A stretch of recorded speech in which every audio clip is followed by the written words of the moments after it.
Welcome to the Value Script, the podcast where we bring value every episode for the everyday person. We are your hosts, Lonnie and Meredith, coming at you live. You remembered it. Here we are. There you go. That's been a minute, huh? Yeah. It's feeling a little rusty. Got some cobwebs. So Well, we have a new dynamic in our family, in our home. Meredith was really looking forward to this year. Last year, she was looking forward to this year as we were finally going to have all of our children in school.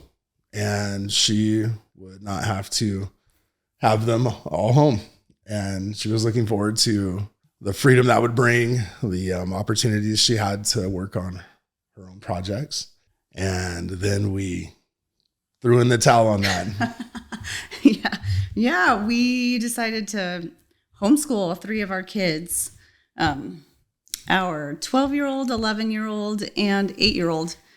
And so it started out, we were trying to find a different school because our kids' school dynamic wasn't so fabulous. And so since we have such a wide variety of ages, getting everyone into the same school proved to be very difficult. Well, and one thing that I didn't think would be as much of a factor, but was probably one of the bigger factors, is the growth that we've had in the area and all the people that have moved in, all the homes. Everybody needs to send their kids to a school. And so all of the schools around us and in the districts have waiting lists for certain age groups. You know, the older age groups are more open.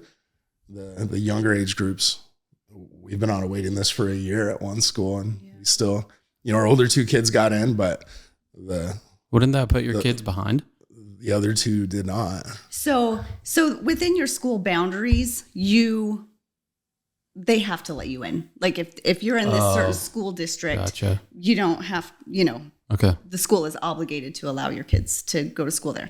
But the school boundaries that we live within, we didn't want to send our kids to that school. Gotcha. So we were on the wait list at 5 different schools, just trying to get everyone into the same place, and it just didn't line up. Some kids would get in one place and others would be on the wait list. So man, it just wasn't possible for me to drive everyone to different locations and get everybody to school on time. So that was kind of madness. So then we were like, hey, what do we do? Well, our 2 oldest daughters, they did online school. And at first I was like, okay, I want to do that because that's easy. The program's laid out. I know it. It's familiar. And I thought that's what we might do.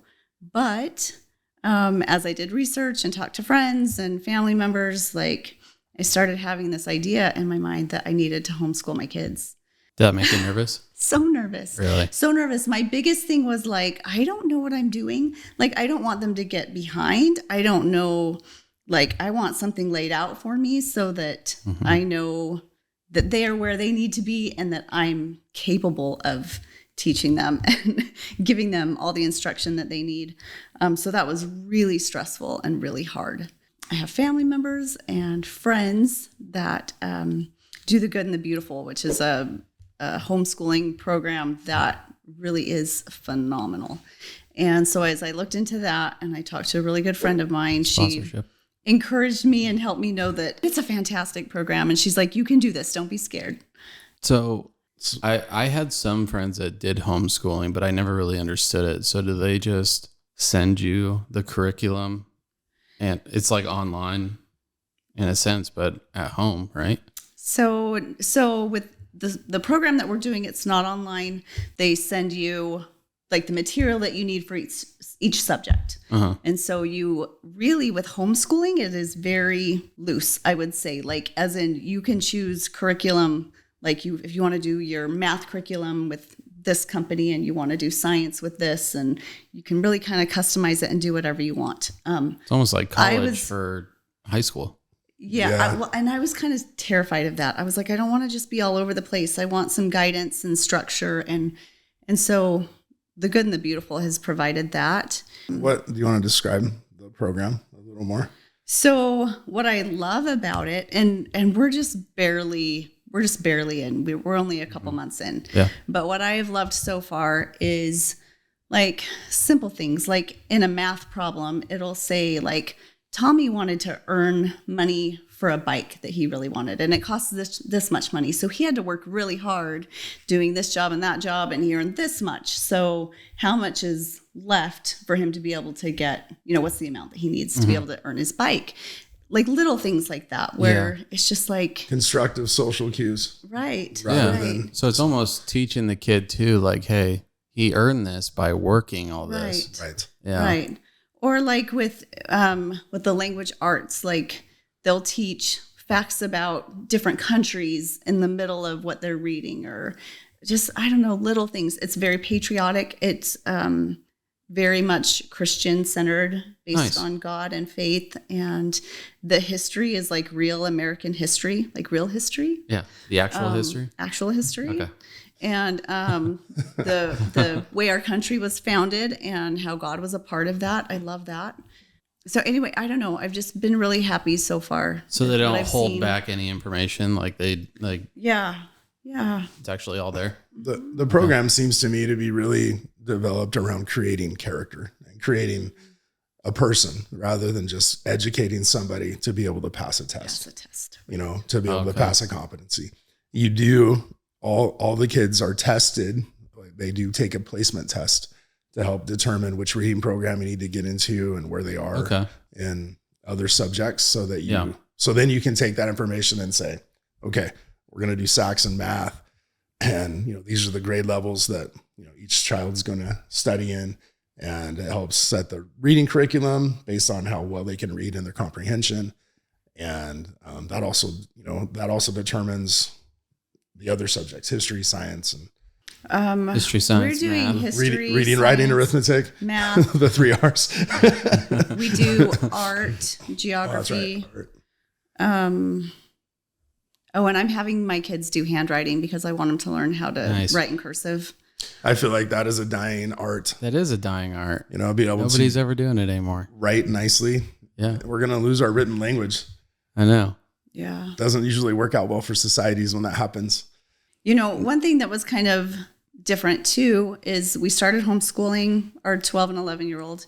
And then partway through the school year, our 8-year-old, we realized, was falling behind in reading. We already knew she was a little bit behind, but she was falling behind, and the school decided to pull her out of music and Spanish so that she could have a supplemental reading group and have a little extra help. Well, she was like devastated because she loves, music and Spanish, and that was really hard for her. But additionally, the first day of that program, they pulled her out of the things she really liked to hopefully catch her up in reading. And their first day, all they did was color. What? Yeah. It was like, that's exactly what we said. What? Why are you, not only you're punishing her, but now you're wasting her time, and you're not creating a constructive environment for her to elevate herself out of where she was. And a testament to that is another kid that was in the program has been in there for 3 years. What? Right. So the catch-up program isn't supposed to become, the fall behind program. The fall behind program and your kid's destiny, right? I mean, socially, that takes a hit, in your own mind of where your social status is, because you feel like you're one of the lesser smart kids. I didn't want to say dumb kid, but, and then too, you're missing out on the other things, like music and Spanish that she enjoyed. And so that was hard for her as well. And she really started to just kind of hate school, and it was hard for her to go. Yeah. She got to where, every morning was, I don't feel good. Yeah. And she was just kind of sad. And I just could tell that was not good for her. So I pulled her out. And at first I thought, okay, next year we'll homeschool her. And I was like, why can't I just pull her out now? There's no reason why I can't. And so I did. And I can already see an improvement in the way she reads. I was going to say within 3 weeks, she is a dramatically better reader. She can even read scripture now. Scripture's kind of hard to read, especially since we use the King James version of the Bible. It's Old English. It's not necessarily easy for me to read. Yeah. And she really struggled with it, because as we do scripture study as a family, we typically have, each kid read a few verses, and then we talk about different things that are taught.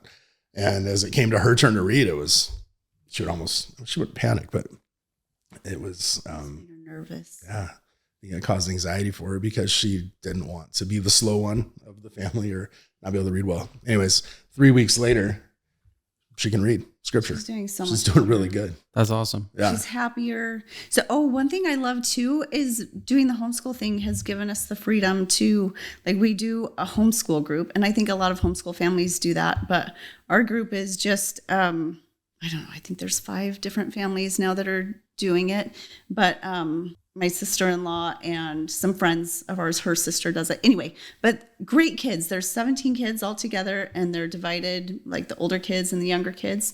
And then it just works really well because then they have that social aspect. And at first I thought, gosh, with so many kids, it might be mass chaos. But they're really good kids. They listen, and like it's not crazy, and it's a constructive cultural environment for them. It's socially. really good. Well, that's what I was going to ask was I remember a previous episode that we talked about school, and you said one of the things that you do like about school is that it gives them the chance to adapt socially. Mm-hmm. Correct.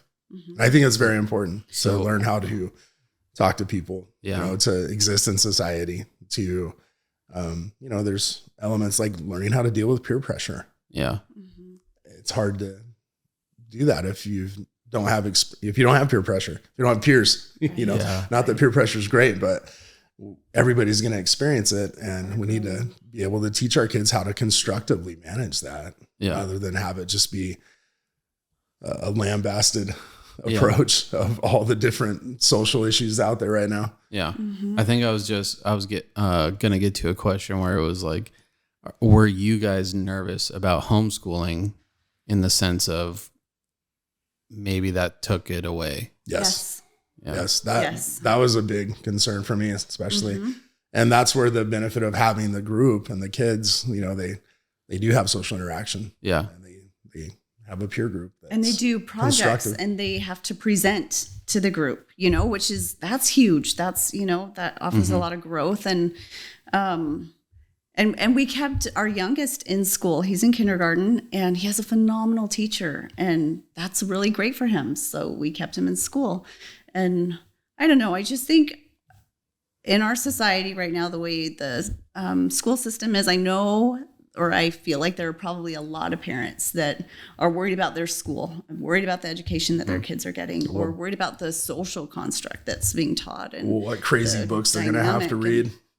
right. There's, Yeah. I have another question, if you don't mind. Oh, sure. Sports. I remember playing basketball and having a teammate that was homeschooled. Mm-hmm. So do they still implement that Yes. now? Yeah. So you So can. is there a specific school though that you're only allowed to, or That not to my knowledge. So I guess the school that we were going to was a charter school. okay? And so they absolutely would, I don't even know the process, but I'm assuming you go to the school and say, hey, I'm homeschooling my child. Is it okay if they come and play sports? My understanding is like, as long as teams aren't full, that's fine. Okay. And I know I have several friends that do that. Their kids go and play sports at the And schools. thinking outside the school bubble too, you have club sports that you can do,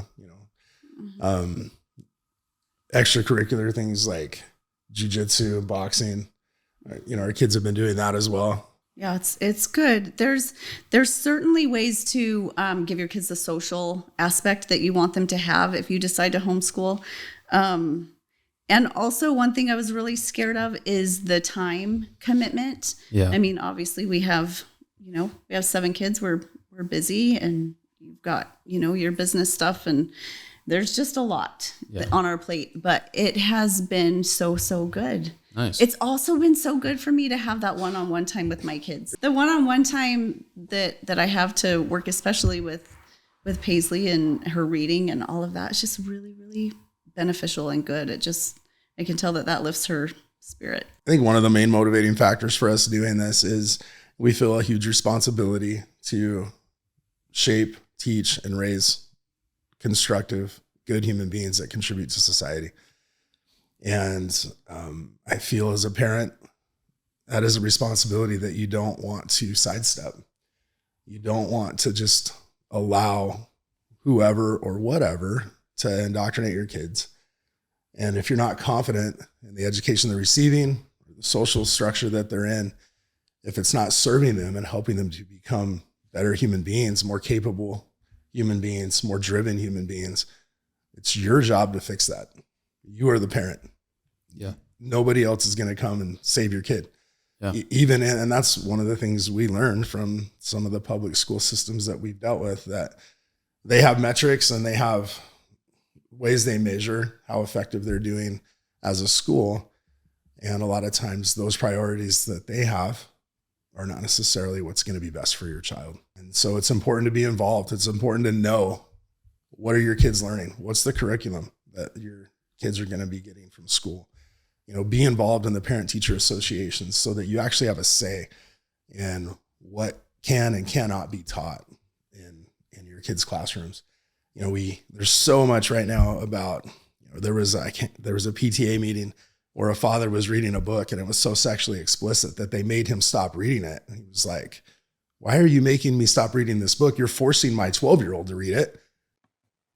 And then you can discuss the process by which these books get on the shelves, because there's a Clay County employee that got paid to put this book, Lucky, by Alice Sebold.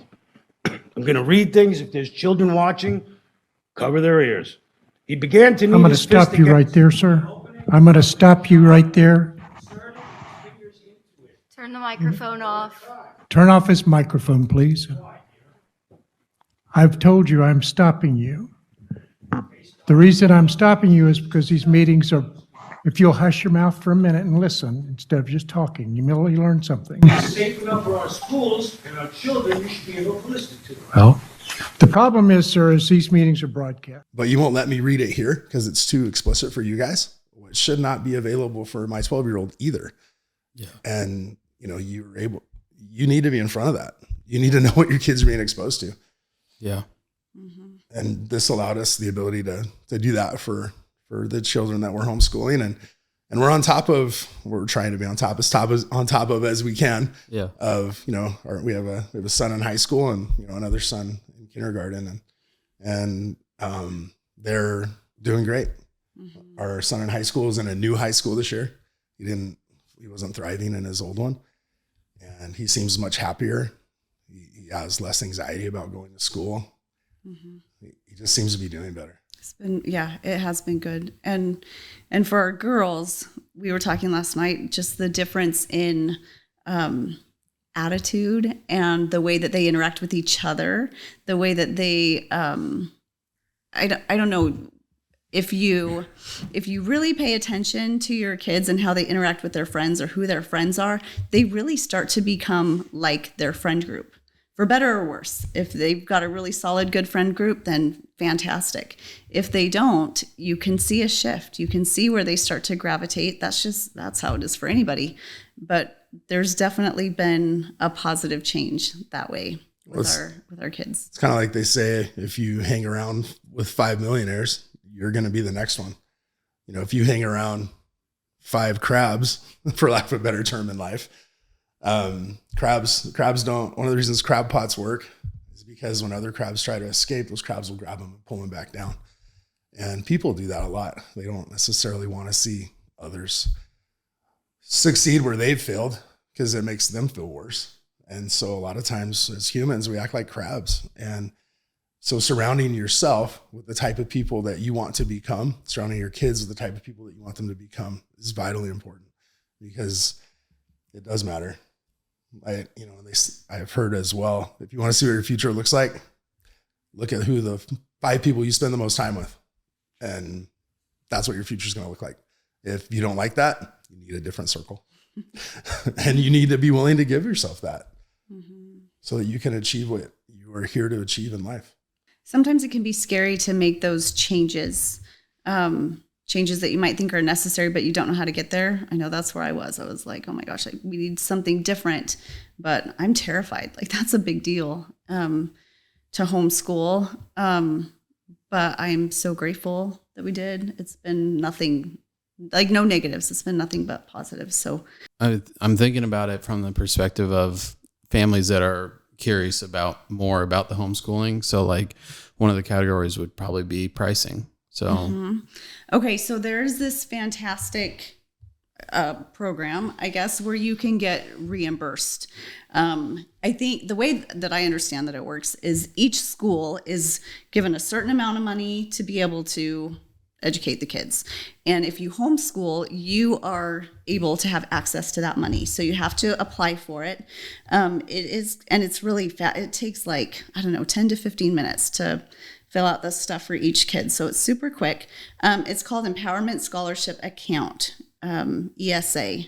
And so I just got this email saying for one of our daughters, quarterly, the amount for her reimbursement is $1,741.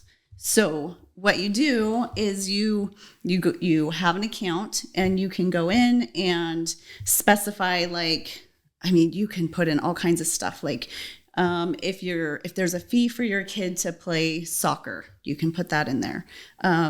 Music lessons, you can put that in there. All of the curriculum that I buy, I need to keep track of who it's for, and then you can get reimbursed for it. You can also, I was kind of behind the game a little bit, and so I have to get reimbursed rather than just pay. My understanding is you have an account, and I think I've heard that they have cards. I don't know anything about that, but you can pay for your stuff, your kids' stuff with that, and it comes out of that account. So that's fantastic. It really, as far as cost goes, that's really not an issue if you go through take this advantage route. of that program. Right. Nice. Right. And you can use it for laptops and other supplies as well, right? Right. Nice. Right. Anything that your kid needs for school. I've also been told that there are say Office Max or whatever, where you go to purchase school supplies, you can get a teacher discount, which I didn't even know that was a thing, but you can get a teacher discount because you're So now you're a teacher. Yeah. Nice. Because you're homeschooling your kids, and Put that on the resume. but yeah, it's For really, sure. yeah. So I don't know. That's awesome. There's a lot of resources, and there's way more than I'm even aware of because we're brand new at this. But so far it's been fantastic. Nice. Thank you for watching. Thank you for listening. Whichever platform you're on, we hope you found value in this episode today. We ask that if you did, that you do your part, that you subscribe, and share this content with other people that you know would benefit from hearing it. If you have any questions about homeschooling, if you have any thoughts or comments, please put them in the comments below. If you want to ask the expert more in-depth things about certain subjects or finances or however she's putting this together and making it work, leave it in the comments. We'll get back at you, and we'll catch you next time on another excellent episode of Value Script.